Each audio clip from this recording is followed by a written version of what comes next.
अस्सलाम वालेकुम स्टूडेंट्स, क्या हाल है जी आपके। उम्मीद करता हूँ आप ठीक होंगे। Welcome to the computer services academy. Number one तो हम ज़िलादार के मेरिट के ऊपर बात करेंगे और उसके अलावा ये local government and community development department की तरफ से एक नोटिफिकेशन आया है गवर्नमेंट ऑफ पंजाब की तरफ से। अपकमिंग में आपके लिए हज़ारों में सीटें आ रही हैं, हज़ारों में, यानी 4000 प्लस सीट्स आ रही हैं, जो कि बहुत बड़ी बात है।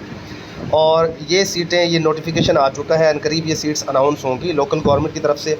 अब देखना ये है कि लोकल गवर्नमेंट अपना टेस्ट खुद लेती है या पीपीएससी के थ्रू ये सीट्स अनाउंस की जाएंगी। ठीक है, अब इसकी मैं थोड़ी सी आपको अंडरस्टैंडिंग दे देता हूँ कि सेक्रेटरीज जो होते हैं ना यूसी के अंदर, वो हर यूसी के लिए एक सेक्रेटरी को सिलेक्ट किया जाता है।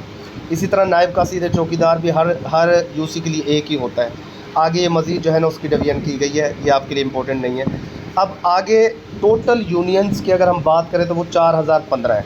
कितनी होगी जी टोटल यूनियंस, यूनियन काउंसिल्स कितनी होगी टोटल पंजाब में? 4015। 16वें ग्रेड की 602 सीटें आएंगी सेक्रेटरी यूसी की। पहले 16वें ग्रेड की सीटें नहीं होती थी। उसके बाद 14वें स्केल की 1606 सीटें आएंगी, 11वें स्केल की 1807 सीटें, और ये टोटल मिलाकर 4015 सीटें आएंगी सेक्रेटरी यूसी की। यानी 16वां स्केल, 14वां स्केल, 11वां स्केल, जो कि बहुत बड़ी बात है, बहुत ज़बरदस्त मौका होगा। इन सीट्स के हवाले से, इन सारी सीट्स के हवाले से हमारा सुपर प्रीमियम सेशन स्टार्ट हो रहा है, न्यू बैच इंशाल्लाह 5 जुलाई से आप उसको भी ज्वाइन कर सकते हैं।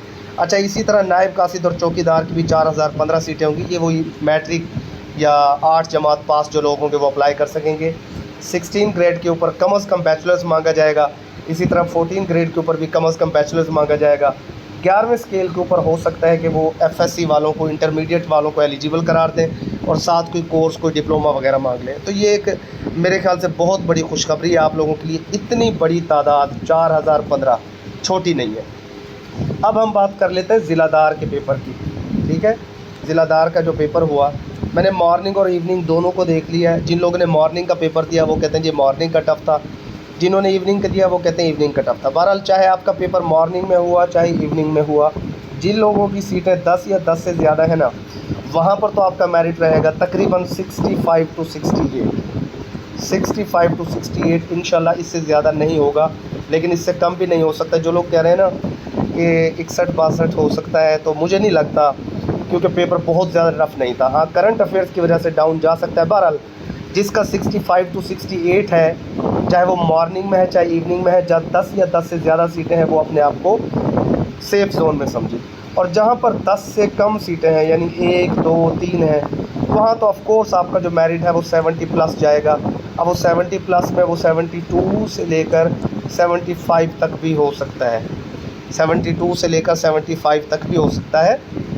मैं ऐसे लोगों को भी जानता हूँ जो एक्सपर्ट हैं, उनके 80 स्कोर भी बना है। कुछ लोगों के खैर 55 भी आए हैं, 45 में। लेकिन मेजॉरिटी जो खड़ी हुई है ना, मेजॉरिटी पंजाब की मेजॉरिटी जो खड़ी हुई है स्कोर लेकर, वो 55 टू 62 पर खड़ी हुई है। ये मेजॉरिटी का मैंने अंदाज़ा लगाया है। ठीक है, तो इस हिसाब से जो मेरिट है ना, वो मैं आपको क्लियर कर चुका हूँ कि 10 से ज़्यादा सीटों के ऊपर कम अज़ कम 65 हो सकता है, मैक्सिमम 68 हो सकता है, और जो 10 से कम होंगी वहाँ पर 72 और हाईएस्ट 75। तो यही रेंज है, इंशाल्लाह इससे ज़्यादा नहीं होगा। जिन लोगों का स्कोर इस रेंज में है वो अपने आप को सेफ जोन में समझे। जो 10 से कम है वहाँ 70 पर भी मेरिट रुक सकता है। ठीक है, 60 तो मेरिट किसी भी सूरत नहीं जाने वाला। ओके, बाकी अगर आप तैयारी करना चाहते हैं किसी भी सीट की, डिस्क्रिप्शन में जाएँ, हमारे डेमो लेक्चर्स को देखें, हमारे व्हाट्सएप ग्रुप्स को ज्वाइन करें। स्टे ब्लेस्ड, अल्लाह हाफिज़।